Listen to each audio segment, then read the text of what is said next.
Hello everyone!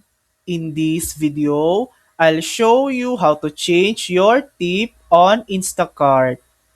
First, open the Instacart app and tap View Account at the top. Next, tap your orders and select the order for which you want to change the tip. Scroll to the bottom and tap Change Tip. Choose your new tip amount like 15% instead of 10% and tap Next. Finally, tap Done to save your changes. And that's it.